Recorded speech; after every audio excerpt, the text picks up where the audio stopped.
Yo, what's up guys? I'm back with a drawing where I draw anatomy in perspective again.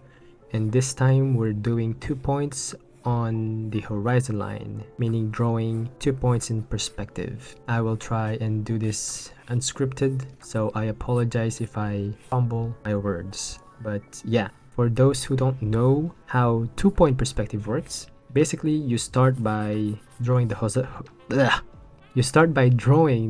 line. Well, it starts off really well. I'm already fumbling. Anyways, sorry. You start by drawing the horizon line, and that line represents the division of the sky from the ground. But for us artists, this line will also represent the eye line, or the line of sight of the viewer. Once the horizon line has been established, we add one vanishing point for each side of that horizon line. There you can add the perspective grid, just add lines.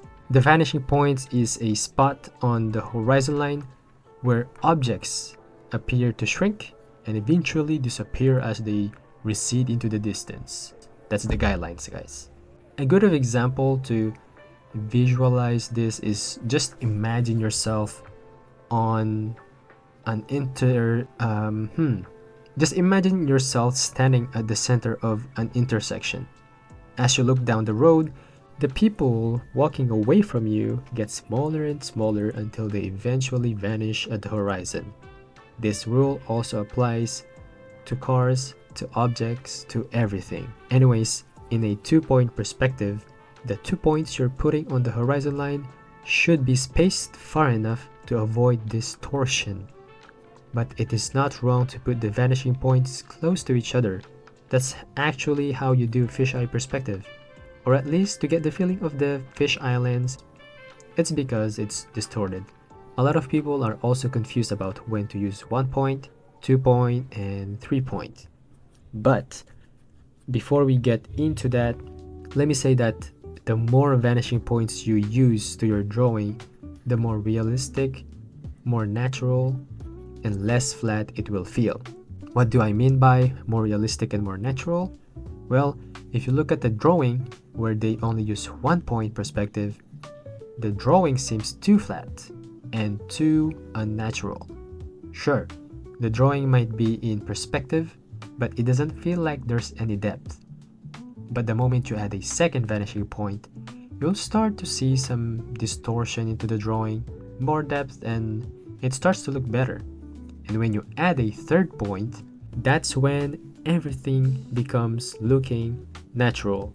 Foreshortening, depth, and natural distortions are all there. Everything is there. Anyways, I'm only going to talk about when to use 2-point perspective here, but I will make a video in the future to talk about the differences of the points of perspective, the utility of them, and when to use them.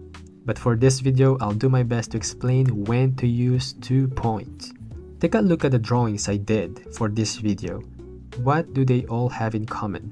Well, none of the characters or objects are facing directly towards the camera. Why? Because 2-point perspective is used when you're looking at the corner of an object, not the front. And yes, that includes people. That is also why I always start with a box when drawing in perspective.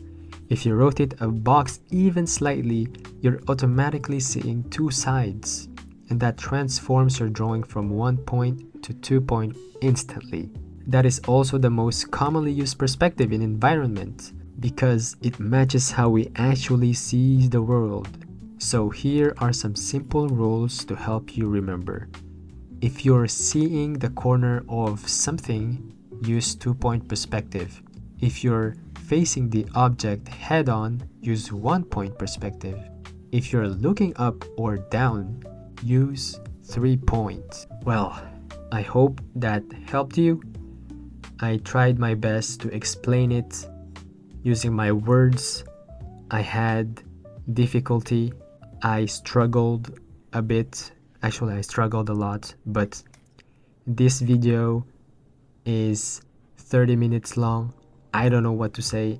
I'm gonna leave you guys from here. I hope you enjoy me sketching, and yeah, I'll see you guys next time.